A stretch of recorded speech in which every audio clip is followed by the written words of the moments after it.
Hello all, my name is Chirag Patil and welcome back to my YouTube channel. So in this video, we will understand how logistic regression works and we will understand geometric intuition and mathematics behind it. Okay, so let's start. So first of all, logistic regression is used for classification problem. Yes, despite its name, it's used for classification task, right? So let me write it down here. It used for classification. Okay. And also this algorithm has one assumption. Okay, so what is the assumption here? So it assumes that our data set is linearly separable,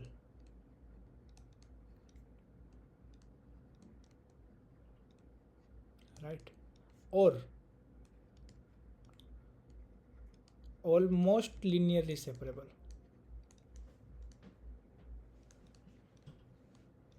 right? We will see in next slide why this assumption is happen here. Okay, so there are two basic thing. Logistic regression is used for classification and it assumes that our data set is linearly separable or almost linearly separable. Okay, so now let's understand geometric intuition for it. Okay, so let's see.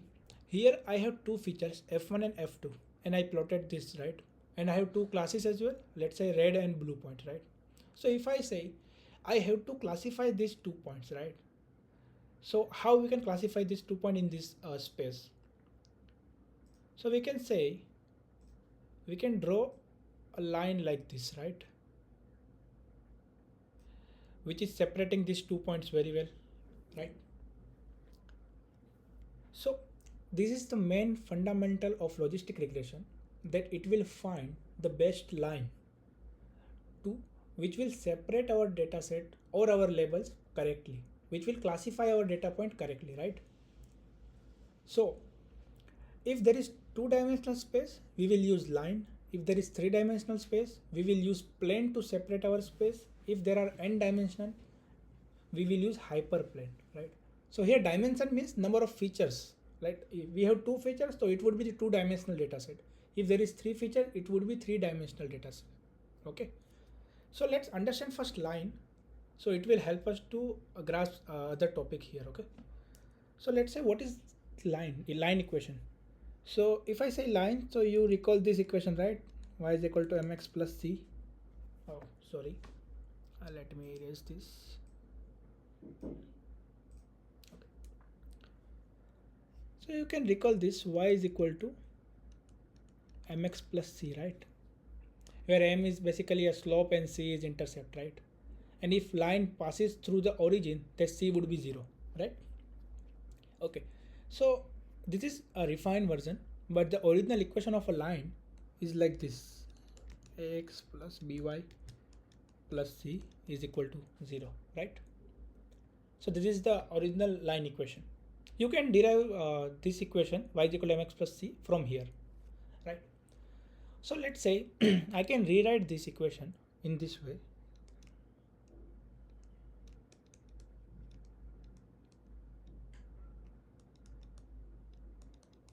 Right, which is w1 x1 w2 x2 plus b is equal to 0, where w1 is here a, w2 is b, and c becomes b here, and x1 and x2 our feature like x and y, right? So here I can rewrite this again in this way: w transpose x plus b is equal to 0, right? This is the equation for line, plane and hyperplane. What is w here in this formula? So I can say w is equal to a vector w1, w2, w3 and so on. Number of features we have, right? Same for the x, it would be x1, x2 and so on, right? So here we can say that w transpose x plus b is representing a line in 2D, plane in 3D and hyperplane in n-dimensional space, right? Okay.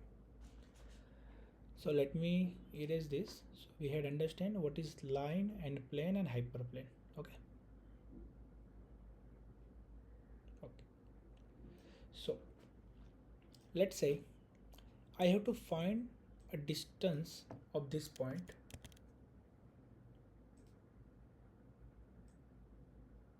from the plane, right? So let's say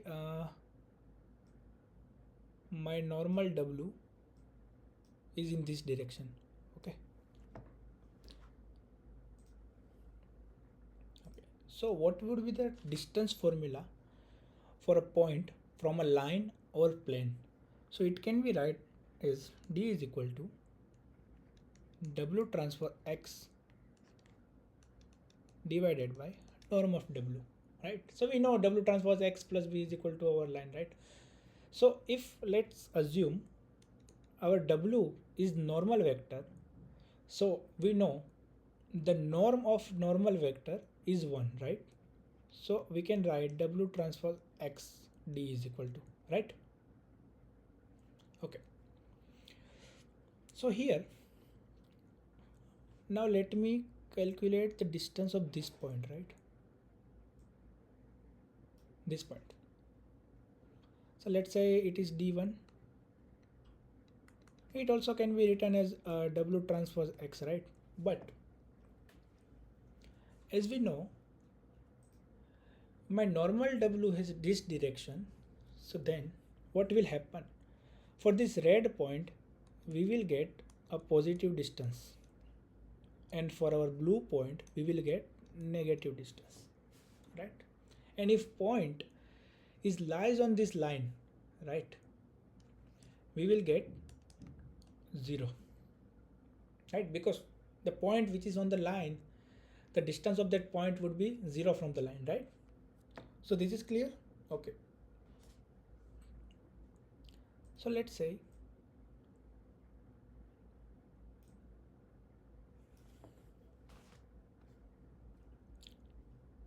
let me write it here, the formula.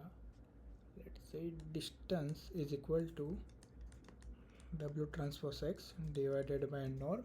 If norm is 1, then it can be written as W transpose X, right? Okay. So as we know, if we are getting distance in other direction than the normal vector, right? So we will get negative distance, and we will, in the direction of normal vector, we will get positive distance, right? Okay. So let's say if I classify, or let's say encode my these points into -1 and 1, right? Let's say our y, which is our prediction variable, right, which is our label. Basically we can say label is -1 and 1. Okay. So if I say yi into W transpose X, okay, if you want to calculate yi into W transpose X, okay, so for this red point, what would be the yi? Y would be 1, right? And for W transpose X would be positive here as well, right? Some positive value. So we will get a number which is greater than 0, right? Let's say for this blue point, which is different direction from our normal vector, so y into W transpose X, right? So y is -1, and we will get some negative value here, right? So it also become positive, negative, negative, positive. So we also get greater than 0, right? This is simple. Now let's say I have one blue point here, right? And I want to find distance of this point from the plane, right? So what would be yi for this blue point, which is our training data, right? So we has x and y here.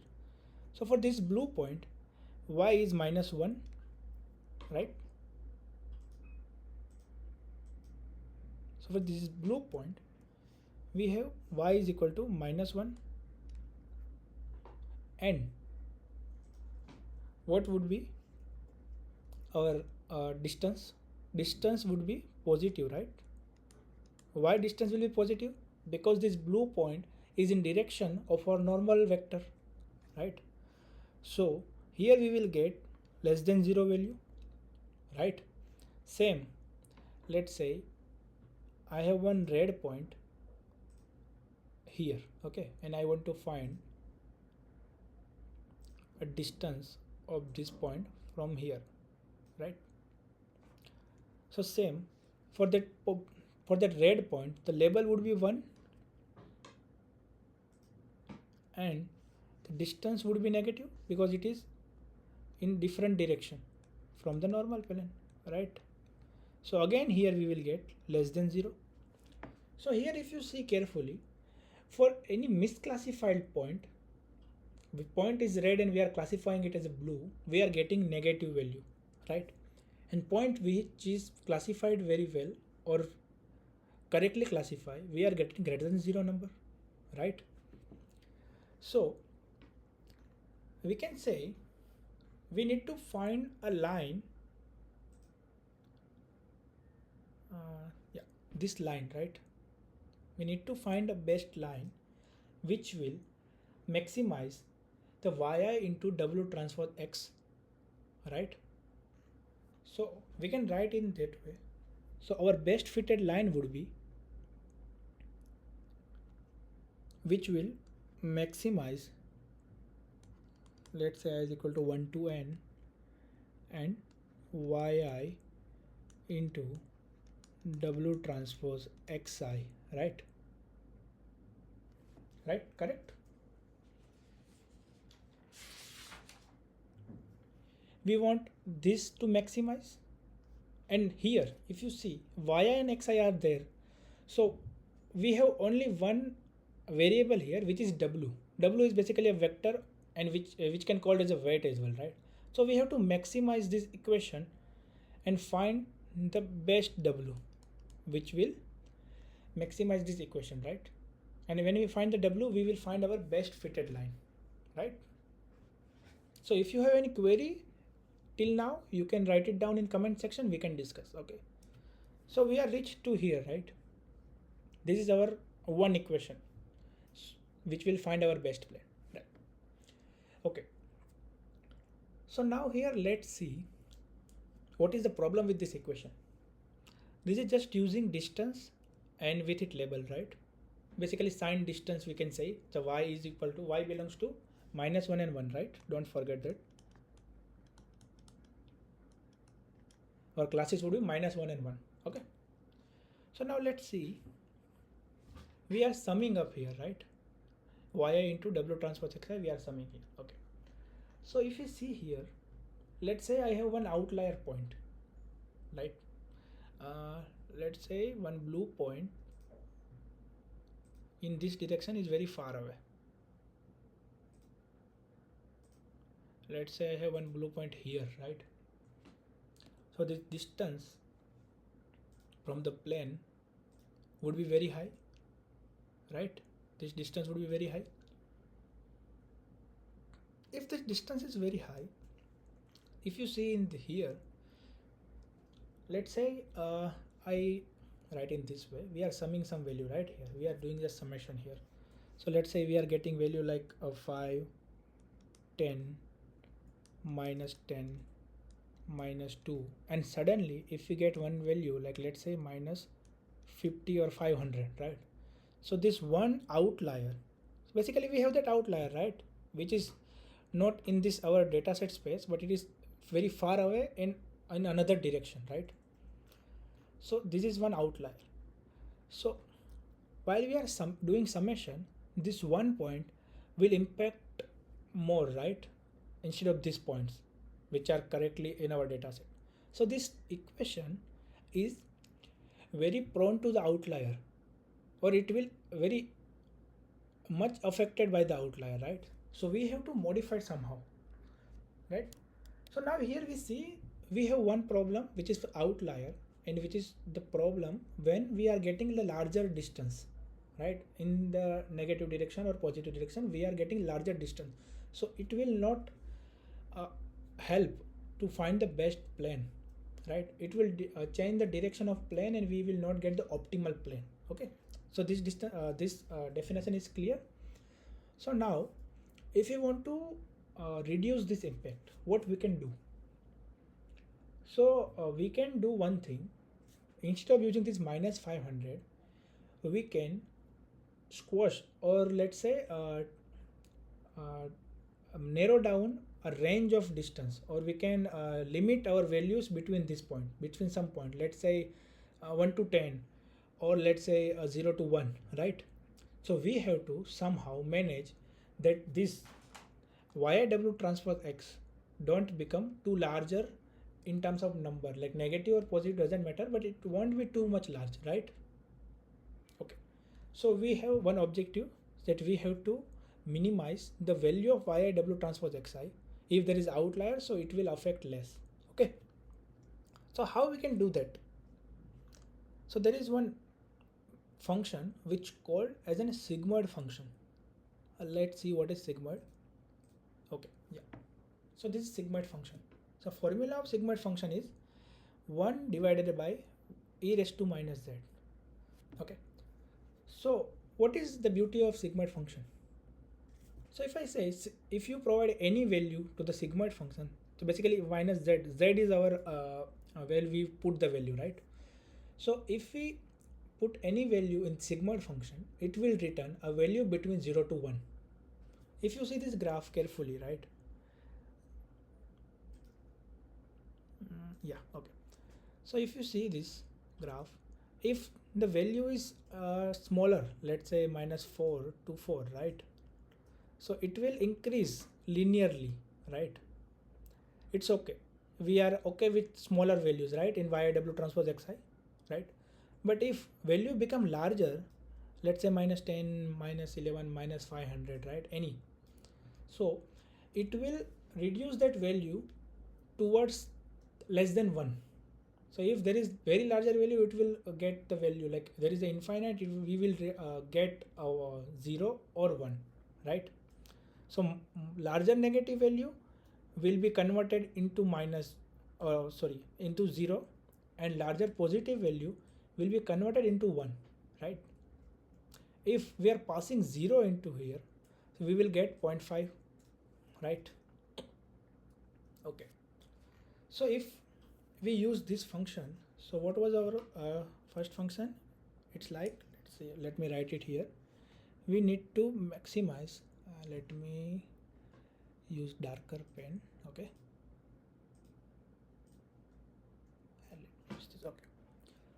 So if, what was our equation is like sigma I is equal to 1 to n yi w transpose xi. We need to maximize this, right? Let me write max. We need to maximize this, right? But this has a problem which is affected by outlier easily. Okay, so now I can write it as sigma I is equal to 1 to n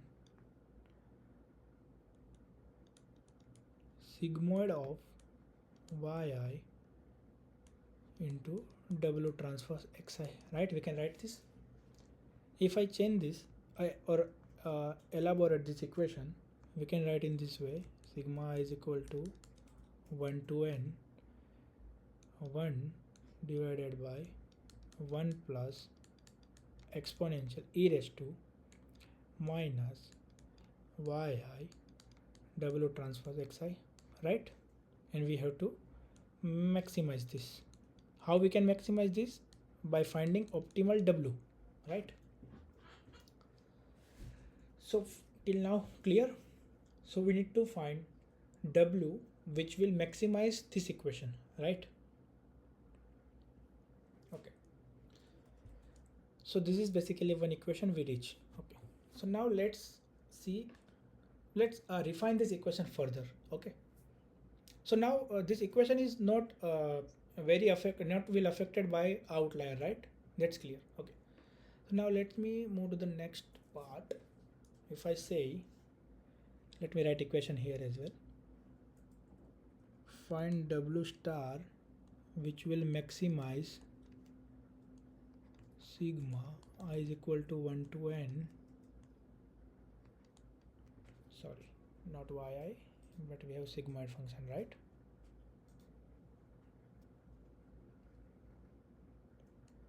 One divided by 1 plus e raised to minus yi into w transpose xi, right? Clear? Okay. So let's say we take a log of this equation, right? So why we are taking log? So okay, before let's discuss the log, let's discuss why we select only sigmoid function here, right? There are multiple functions are there which we can use, which can make our value smaller, right? The larger value can be converted into a smaller value. There are multiple functions. So there are benefits of sigmoid function. So first is it is converting our value into smaller, right? Let me write a larger value to smaller value, right? This is one benefit of it. What is second benefit of it? The second benefit is this is returning value into 0 and 1, right? The sigmoid function will output value between 0 and 1. So we can use this value as probability, right? Right? So what is basically is happening here? If the point is far from the line and let's say it is correctly classified, so it should get a higher probability, right? So if point, let's say very in our graph, let's see that chart, right? Here, if any blue point is here, right? So we will get very larger distance, right? So in that case, our sigmoid of that point would be very larger. So we can get like higher probability, let's say 0.99, 0.98 something, right? So this is second benefit of using sigmoid. And third benefit of sigmoid is the differentiation. Differentiation of sigmoid is very easy. We will see when we will implement it in a gradient descent that sigmoid, derivative of sigmoid itself use a sigmoid function, right? So it is very easily differentiable. So these are the 3 points which are a very good point about the sigmoid function, which help us in further as well. So it is doing 3 tasks. So that's why we had selected the sigmoid function. Okay. Okay, now. Okay. So we have this equation right now. So let's say log of this equation. So if I say maximize sigma I is equal to 1 to n log of 1 divided by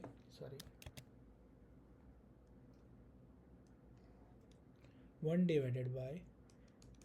plus, let me write this minus, let me write this y at w transpose xi as z, right? Currently e raised to minus z. Okay. So why we had to take a log? So first is refine this equation, and second thing, the log is monotonic function, right? What is monotonic function? Let me write it here.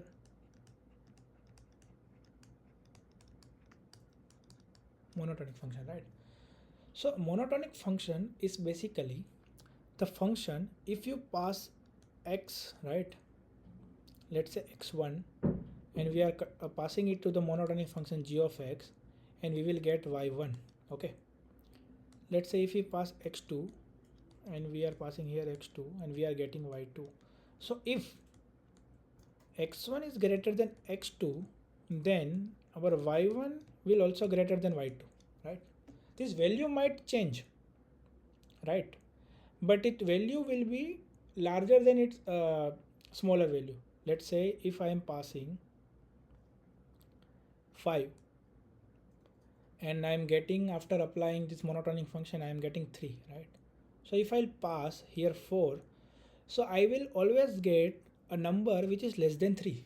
So this is called as a monotonic increasing function, right? if this happen in reverse order, let's say I am passing 5 and I am getting, let's say 3, and then when I will pass 4 in the monotonic function and I will get greater than value than 3, right?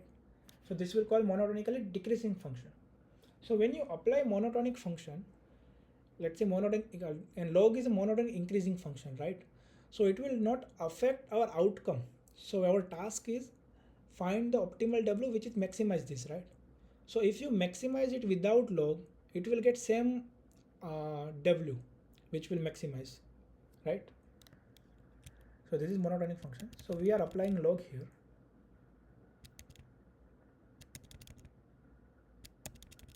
Okay. So now we know that log of 1 by x will be minus log x, right?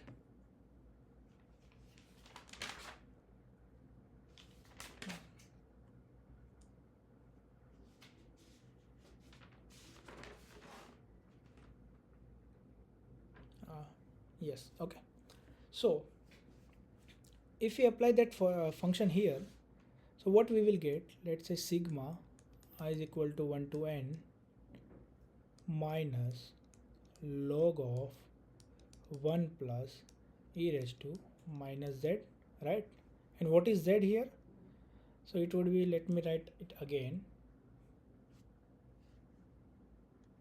sigma I is equal to 1 to n minus log of 1 plus e raised to minus yi w transpose xi. We need to maximize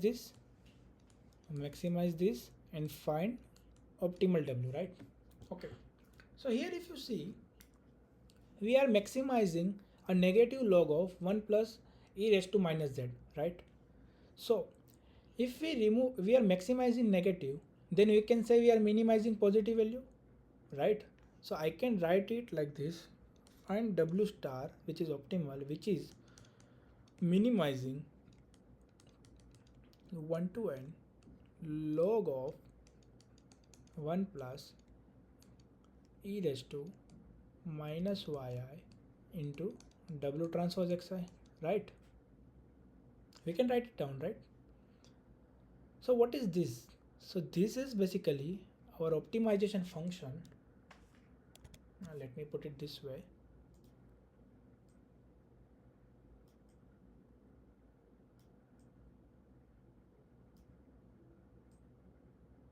Yeah.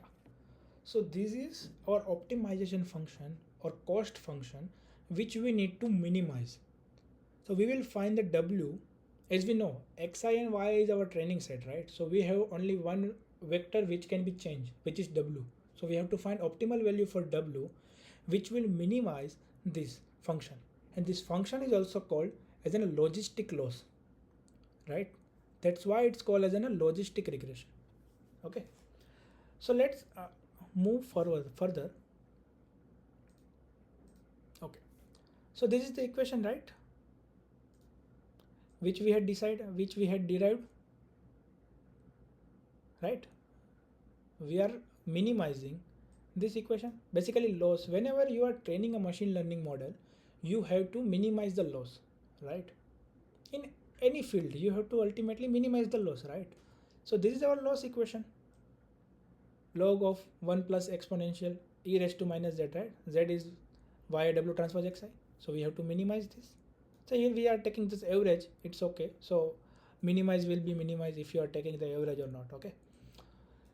And sometimes people write the log loss instead of the logistic loss, right?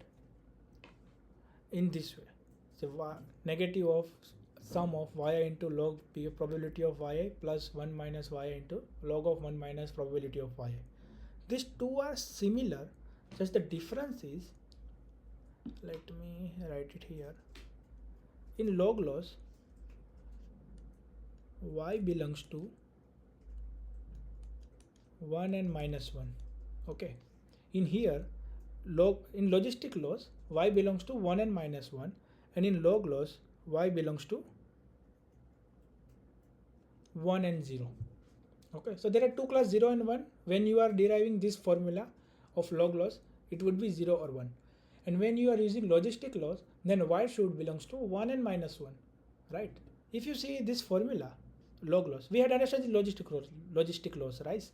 So if we see here log loss, so let's say y is equal to 0, right? Then we will use this term, right? Okay, then we will use this term, and this term will be 0 because 0 into something is 0, right? And when y is equal to 1, then this term will be activated, because here we are using 1 minus 1, then it would be 0, right?